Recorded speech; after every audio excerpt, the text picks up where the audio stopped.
कि सिद्ध कीजिए कि √3 एक अपरिमेय संख्या है। ये हमको सिद्ध करना है कि जो √3 है वो कैसी संख्या है, एक अपरिमेय संख्या है बेटा। ये हमको सिद्ध करना है। कैसे सिद्ध करोगे? देखो, एक चीज बेटा समझ लो कि जब भी रूट के अंदर कोई भी अभाज्य संख्या हो, अभाज्य संख्या हो,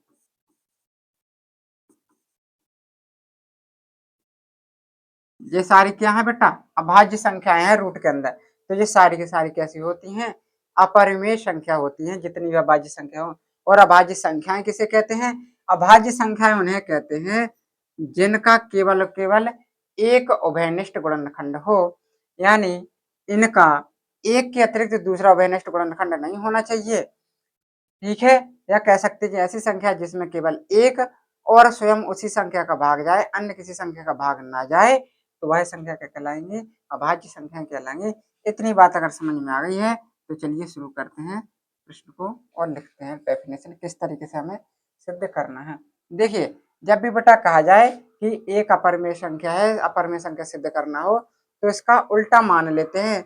मानेंगे कि √3 एक अपरिमेय संख्या ना होकर के क्या है, परिमेय संख्या है। और हम उसमें ये सिद्ध कर देंगे कि √3 एक परिमेय संख्या नहीं है।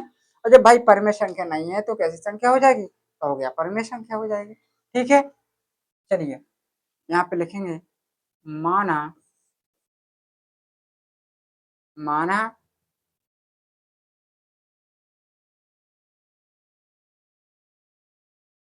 माना √3 एक परिमेय संख्या है, परिमेय संख्या, परिमेय संख्या है। तब जब बेटा परिमेय संख्या है तो हम जानते हैं कि जब कोई संख्या परिमेय होती है तो हम उस संख्या को p/q के रूप में लिख सकते हैं, यानी √3 बराबर p/q। अब क्या करेंगे, अब इस क्यू का कर देंगे इसमें गुणा, √3 q बराबर p, दोनों का कर देंगे बेटा वर्ग, दोनों पक्षों का वर्ग करने पर, वर्ग करने पर, करो बेटा वर्ग, क्या हो जाएगा, √3 का वर्ग करोगे तो 3 हो जाएगा, क्यू का वर्ग करोगे तो q² बराबर p²। ठीक है, इतनी बात समझ में आई। चलो यहाँ पे देखेंगे, एक चीज और लिखेंगे यहाँ पे कि जो बेटा यहाँ पे क्या लिखेंगे कि p² 3 से विभाजित है, विभाजित है, तब तब p 3 से विभाजित होगा, 3 से विभाजित होगा।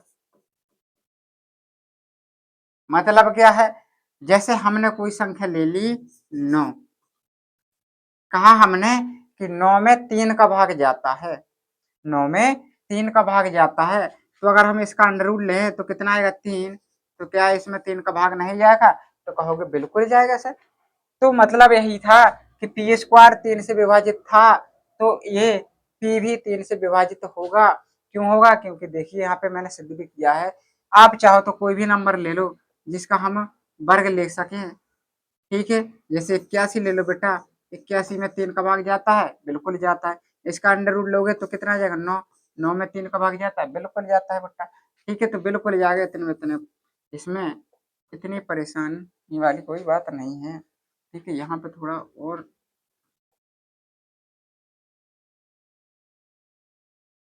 देखिए बेटा क्या लिखा था, p, 3 से विभाजित। ठीक है, अब यहाँ पे क्या करेंगे, माना, क्या मानेंगे, मान लेंगे हम कि p बराबर 3r, मान लो बेटा, क्या मान लो 3r, दोनों ओर का वर्ग करेंगे,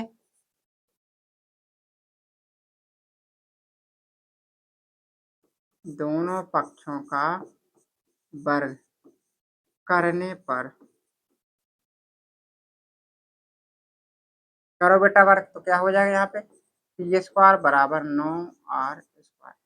और पी स्क्वायर के स्थान पे हम बेटा क्या रख सकते हैं, 3q² रख सकते हैं। तो यहाँ पे लिखेंगे क्योंकि पी स्क्वायर बराबर 3q स्क्वायर, लिख देंगे बेटा 3q² बराबर क्या लिखा है 9r²। इससे बेटा इसको काट दोगे तो 3 बार कट जाएगा, यानी q² बराबर 3r²। अब यहाँ पे क्या लिखेंगे, यहाँ पे भी लिखेंगे क्योंकि q² 3 से विभाजित है, 3 से विभाजित है, तब q 3 से विभाजित होगा, 3 से विभाजित होगा, विभाजित होगा।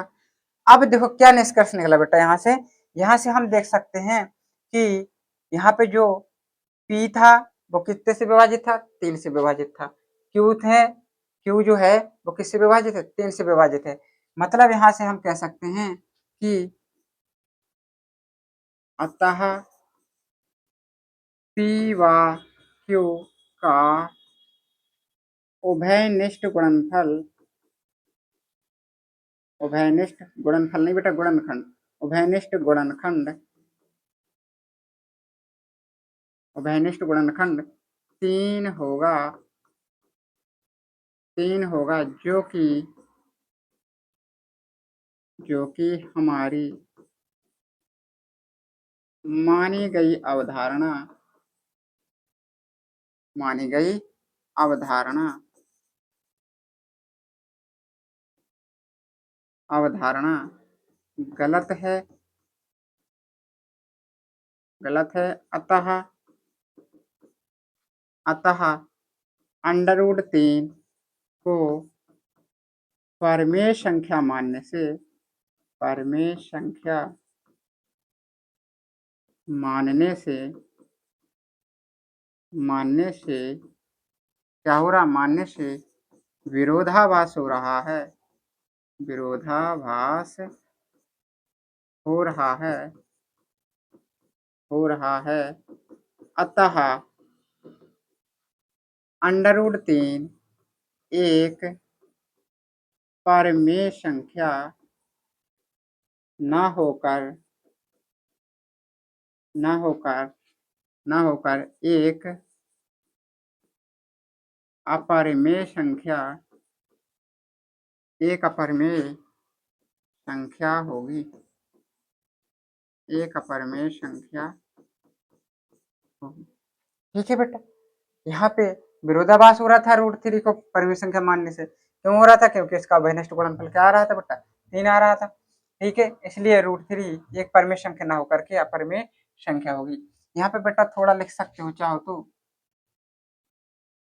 यहाँ पे लिख सकते हो जहाँ P व Q